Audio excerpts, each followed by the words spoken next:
되겠습니다. 먼저 설립의 하자를 또 보시면 이제 설립을 이렇게 주식회사가 됐던 한명합자회사가 됐던 유한회사가 됐던 정관을 작성했죠.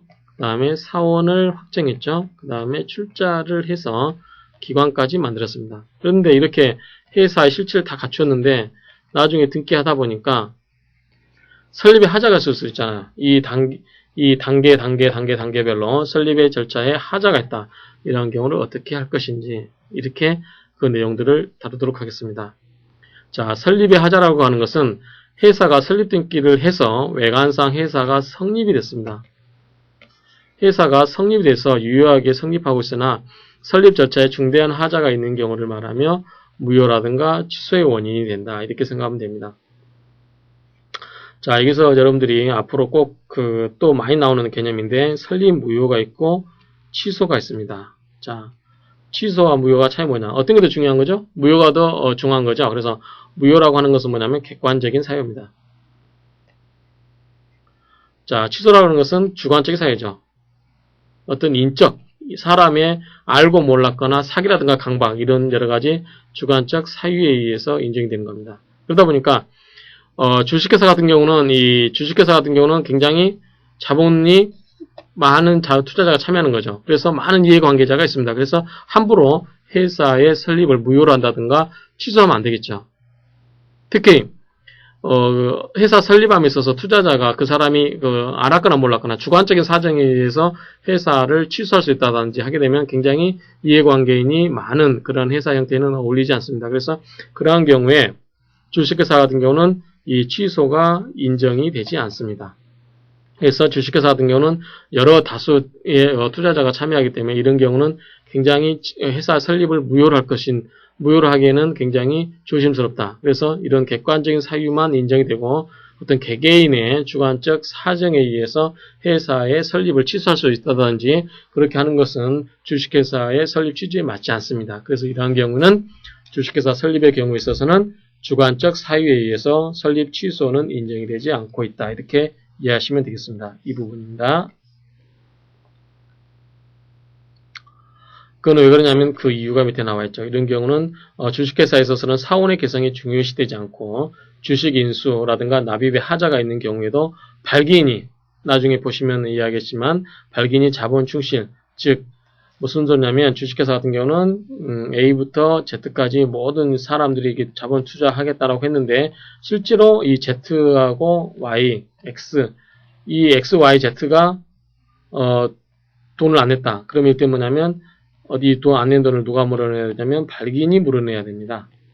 그래서 전체로서는 회사가 성립하면은 아무 문제가 없죠. 왜?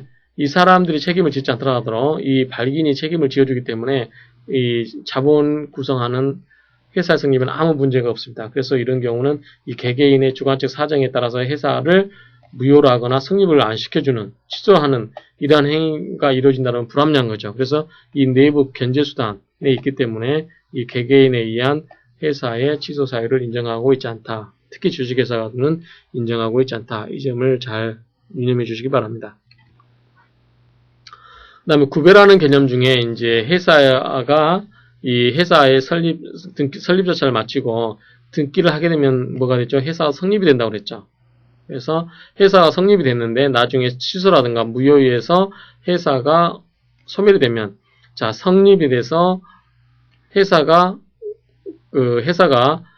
무효가 되고 취소될 때까지 존재하는 회사를 뭐라고 그랬죠? 사실상의 회사라고 했습니다. 그래서 이 사실상의 회사라고 하는 것은 회사가 절차를 밟아서 등기를 하고 그래서 회사가 성립이 된 다음에 설립이라든가 무효 취소 사유에 의해서 회사가 무효화되거나 취소된 경우 그 과정에 존재하는 회사를 사실상의 회사라고 한다.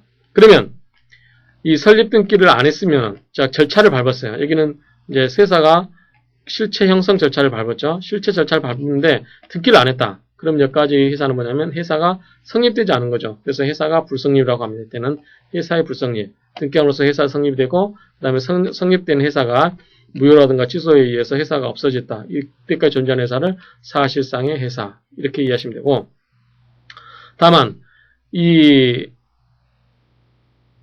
설립 절차가 없이 실체 형성이라든가 이런 절차를 밟지 않고 그냥 형식적으로 등기만 해놨어요. 이런 경우는 뭐냐면 회사의 부존재입니다. 그래서 회사가 실체로서의 전혀 갖춰지지 않는 상태, 그렇지만 등기는 되어 있는 상태, 이거를 회사의 부존재라고 합니다. 그래서 회사의 부존재와 비슷한 게 뭐가 있었을까요? 우리 가족법에서 사실혼이라는 게 있잖아요. 사실혼은 아니죠. 그래서 사실혼은 실제로 등기가 안 되는 거죠. 혼인신고가 안 되는 거죠. 그렇지만 실체 형상을 갖고 있는 거, 그런 게이기 때문에 사실혼은 맞지 않고, 어떤 경우가 이게 해당될까요? 자기도 모르게 혼인신고가 되어 있는 경우, 그렇죠? 어떤 여자의 승낙도 안 받고 당사자가 합의하지도 않고 남자가 일방적으로 여자를 자기 호적에 올려놓는 경우, 그래서 혼인신고를 해놓은 경우, 그렇지만 혼인으로서 생활관계가 전혀 없는 경우, 그거는 무효죠. 마찬가지로 이런 경우는 회사의 부존재가 그에 해당된다고 말씀드릴 수 있겠습니다. 그 다음에 이제 설립의 하자의 소의 원인을 보게 되면 이제 이 한명회사라든가 유한회사, 이거는 자 한명회사, 유한회사 이런 경우는 전부 뭐냐면 취소가 인정이 되고 무효가 됩니다. 그래서 아까 말씀드렸다시피 취소는 주관적인 하자라고 했죠. 그래서 사원이 의사 능력이 없다든가 행위가 무능력하다든가 착오, 사기, 강박 이런 것에 의해서 회사를 설립했다. 그런 경우는 회사 설립을 취소해달라 하는 거죠. 설립 무효는 아까 말씀드렸다시피 굉장히 중요한 겁니다. 그래서 객관적인 하자, 즉 법령이라든가 정관에 위반된 경우, 정관을 작성하지 않는 경우, 그 다음에 절대적 기재사항을 흠결한 경우, 그 다음에 절대적 기재사항을 흠결한 뿐만 아니라 정관에 위법사항을 기재한 경우, 그 다음에 설립 등기가 무효된 경우, 이런 경우에 해당된다고 할 수 있겠습니다. 소의 성질은 형성에서죠. 그래서 소가 결정이 돼버리면 자연스럽게 그것이 무효로 돼버리는, 또는 회사가 없었던 걸로 되는 그러한 형성의 소의 성질을 가지고 있습니다. 그 다음에 한명회사라든가 유한회사 마찬가지 소의 절차는 당사자가 소송으로서만 합니다. 회사 설립에 관한 무효라든가 취소는 소송으로만 하도록 하고 있습니다. 왜 그럴까요? 여러 이해 관계자가 있기 때문에 즉 법원의 판결에 의해서만 제3자에게 효력을 미치도록 할 수 있기 때문입니다. 그래서 여러 이해 관계자의 조정을 하기 위해서 그렇다라는 거. 그래서 이 무효라든가 취소는 아까 똑같이 그런 맥락에서 보시면 되고요. 제소기간은 성립되는 날로부터 2년 내에 하도록 하고 있습니다. 판결의 효과를 먼저 보시게 되면, 자, 원고가 있겠습니다. 즉 뭐냐면 A부터 Z까지 이 사람들이 이런 회사를 설립했습니다. 그래서 어떤 제3자가 이 회사의 설립을 취소하거나 무효를 해달라 이렇게 했습니다. 그래서 이 사람이 온 거죠. 이 사람이 소송을 했습니다. 그래서 이 사람이 이기면 어떻게 될까요? 이 회사는 없어지는 거죠. 없어짐과 아울러서 어떻게 됩니까? 누구에게나 효력이 있는 거죠.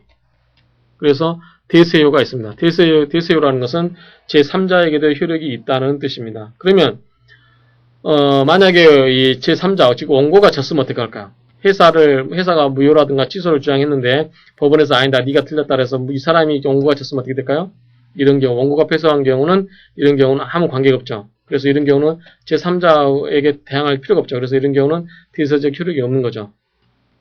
그래서 이런 경우는 이렇게 되고, 그 다음에 회사가 무효가 됐다 해도 그동안 쭉 회사가 정관 작성해서 쭉 이런 실체 형성 절차 과정 와서 회사 등기까지 했습니다. 그럼 이 과정 중에 이루어진 거래가 어떻게 될까요?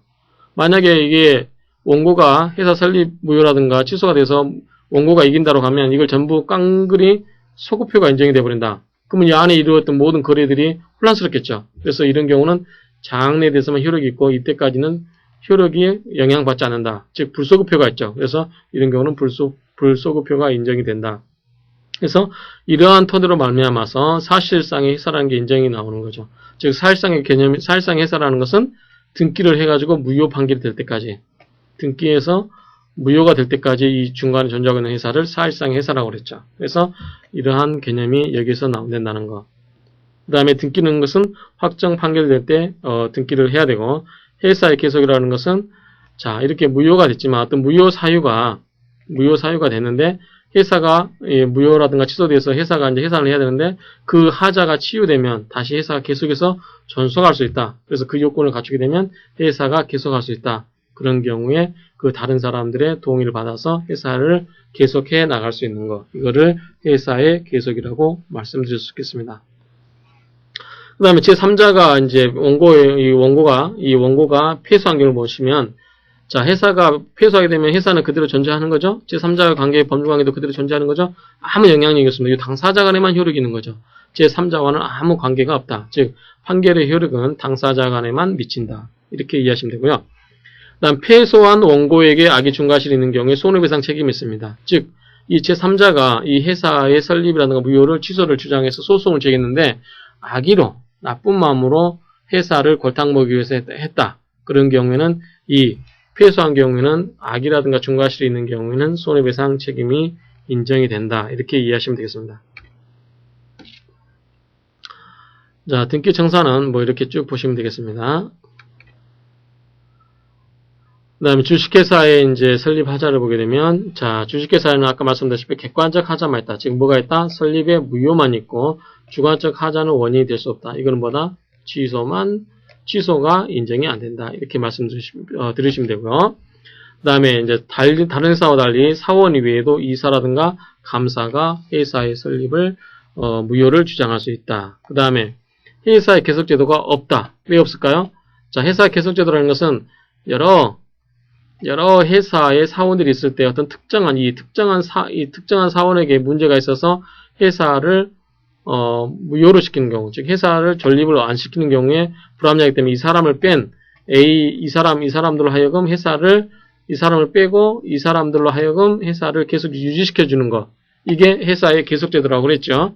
그러면 주식회사에 있어서는 이 개개인의 주관적 요소가 없다고 그랬죠. 그러면 회사에서는 이 부분을 빼고 이 문제된 사원을 빼고 나머지 사원만으로 회사의 계속을 구성해 나가는 이러한 회사 계속제도가 이러한 특정 사원에 문제 있는 사원을 빼는 건데, 주식회사 같은 경우는 문제된 특정 사원이라는 게 있을 수가 없죠. 그래서 이런 경우는 회사의 계속제도가 없다. 이렇게 이해하시면 됩니다. 마찬가지로 유한회사도 주식회사와 마찬가지인데, 다만 뭐가 있냐면 주관적 하자가 있다. 즉 회사 설립 취소가 있다. 이 점을 이해하시면 되고, 그 다음 지속권자에도 똑같이 사원이라든가 이사감사가 있고, 회사의 계속제도도 주식회사와 마찬가지로 없다. 이렇게 이해하시면 되겠습니다. 그 다음에 사실상의 회사, 이거를 먼저 이제 말씀드리면, 사실상의 회사라고 하는 것은 아까 말씀드렸다시피 회사가 자, 정관을 작성하죠. 그 다음에 사원을 확정하고 출자를 이행하고 그 다음에 기관을 만들죠. 이렇게 해서 쭉 뭐까지 합니까? 등기를 하게 되죠. 자, 여기까지는 회사 불성립이죠. 등기하기 전까지는 회사가 없으니까 회사 불성립이고, 회사가 이런 절차를 밟아서 등기를 하게 되면 회사가 성립이 되는 거죠. 그래서 이 등기된 회사가 어떤 제3자의 공격을 받아서 무효라든가 취소의 소송을 받게 됩니다. 그래서 판결이 확정이 되죠. 그래서 이때는 이제 더 이상 회사가 안 되는 거죠. 만약에 이 소송, 회사 무효라든가 취소가 법원에 의해서 받아들여지게 되면 더 이상 회사는 회사로서 존속을 할 수가 없는 거죠. 그래서 이때로서 끝나는데 이 성립의 회사 등기가 시작돼가지고 설립이 등기된 다음에 회사가 설립 등기를 하고 나서 회사가 성립된 다음에 이 판결에 의해서 회사가 없어지는 경우, 이때까지 존속하는 회사가 뭐다? 이게 사실상의 회사다. 이렇게 말씀드렸죠. 그래서 이 사실상의 회사라는 것은 회사의 성립 시부터 설립 무효, 취소 판결이 확정될 때까지 존속하는 회사다. 그래서 다른 말로 표현하면 설립 등기 후 회사가 성립되어서 설립의 무효, 취소 또는 무효 판결이 확정될 때까지 그 사이에 존재하는 회사다. 그러면 이 사실상의 회사를 왜 인정해 줄까요? 이거는 기존 상태를 존중해 주는 거고, 사실상의 회사로서 외관은 등기까지 했고 외관을 그대로 보유하고 있잖아요. 그래서 이런 경우는 외관을 보호하기 위한 거고, 이렇게 인정해 줌으로써 사실상의 회사를 뭘로 인정해 주는 거죠? 즉 회사로 인정해 주는 거죠. 회사로 인정해 주기 때문에 이때는 이 정관 작성에서 시작해 가지고 회사에 뭐 돈도 구워주고 회사에 물품도 되고 여러 가지 서랍도 되고 컴퓨터도 되고 건물도 임대를 해주고 그런 여러 가지 법률 관계가 존재하지 않습니까? 이런 법률 관계를 어떻게 한다? 이때까지 어떻게 거래 관계를 보호해 준다. 그래서 이런 경우는 법률 관계의 안전과 거래 안전을 위해서 인정해 주는 개념이다. 이렇게 하시면 됩니다. 만약 이거를 인정 안 해주면 이게 전부 무효가 돼버린다. 그러면 법률관계가 굉장히 혼란스럽겠죠. 그래서 이 사이에 존재하는 법률관계는 그대로 인정해주고자 하는 제도다. 이렇게 이해하시면 되겠습니다. 그러면 사실상의 회사의 성립 요건은 뭐냐면, 자, 가장 중요한 건 뭐냐면 정관이 작성돼가지고 설립 등기가 이루어져야 되죠. 즉 뭐냐면 회사가 성립이 돼야 됩니다. 자, 회사가 등기를 해서 회사가 성립이 되고, 그 다음에 무효라든가 취소 판결에 의해서 확정이 돼서 더 이상 회사로서 전속할 수 없는 단계. 이 사이가 뭐다? 사실상의 회사다. 그래서 성립 요건은 회사의 성립과 무효 판결 또는 취소 판결의 확정이 있어야 된다. 이렇게 이해하시면 됩니다. 자, 법률관계는 똑같이 권리 능력이 인정됩니다. 즉 사실상의 회사는 뭐죠? 회사로서 인정해주고자 하는 겁니다. 왜? 기존에 회사가 정관을 작성해서 쭉 사원 확정, 출자 이행, 기관 구성, 설립 등기, 그다음에 설립 무효 판결 이 쭉 진행되어 온 과정이 있지 않습니까? 이게 하루 이틀 끝나는 것도 아니고 오랫동안 이루어지다 보니까 계속 그 과정에서 회사와 거래관계 또는 계약관계가 이루어지고 있지 않습니까? 그 관계를 보여주기 위해서 만들어진 게 사실상 회사다. 즉 사실상 회사는 뭘로 취급한다? 회사로서 취급하는 겁니다. 그래서 그러한 법률관계를 거래관계라든가 외관을 보호하기 위해서 사실상 회사를 회사로서 인정해주기 때문에 이 사실상 회사도 회사와 똑같이 뭐가 된다? 권리 능력이 인정이 되죠. 대내적 효력 똑같죠. 유효하죠. 대외적 효력은 회사로 의제된다. 즉 이미 회사가 해산될 거지만 없어질 거지만 회사의 행위로서 인정이 된다. 그것은 뭐냐면 법률관계를 인정해 주겠다는 뜻이죠. 회사기관의 책임. 자, 회사의 이 발기인의 책임은 불성립의 책임이 아니라 회사 성립 시의 책임을 진다. 무슨 소리죠? 불성립이라는 거 하는 것은 자, 회사가 정관을 작성해서 등기를 하고 그 다음에 무효라든가 취소 판결이 있어야 되는데 등기까지 오기 전까지 단계가 뭐죠? 불성립이죠. 근데 사실상 회사는 등기가 와서 무효될 때까지 이때까지 회사가 사실상 회사잖아요. 그래서 이미 회사는 성립이 된 거죠. 그래서 회사의 불성립이 아니라 회사가 이미 성립된 거기 때문에 이 발기인의 책임은 회사의 성립을 전제로 하는 책임을 진다. 무슨 차이가 있느냐? 이거는 나중에 여러분들이 주식회사의 설립에 대해서 공부하실 때 보도록 하겠습니다. 그러면 이제 회사가 이렇게 무효라든가 취소에 의해서 판결이 확정되면 어떻게 됩니까? 청산을 하게 됐죠. 그래서 이 청산 절차에 의해서 회사가 문정이 된다. 그 다음에 이게 청산을 해야 되고 그렇게 이제 이렇게 해야 되는데 아까 주식회사 같은 경우는 없지만 회사의 계속제도가 있다고 그랬죠. 자, A, B, C, D, E, F 이 각각의 사원이 있는데 F한테만 문제가 있다. F를 빼버리고 나머지만 가지고 회사를 계속해서 나가도록 하자. 그게 뭐냐면 회사의 계속제도다. 즉 회사 설립의 무효라든가 취소 원인이 특정한 사원에게 있는 경우 그 사원만에 있는 경우에는 그 사원을 퇴사시키고 나머지 사원의 전원 동의로서 회사를 계속하자. 그게 뭐냐면 회사의 유지제도에 부합하는 거죠. 그래서 여러분들이 아마 상법 총칙이라든가 상행위법 공부하실 때 상법의 이념 중에 뭐가 있었죠? 기업활동의 유지가 있었죠.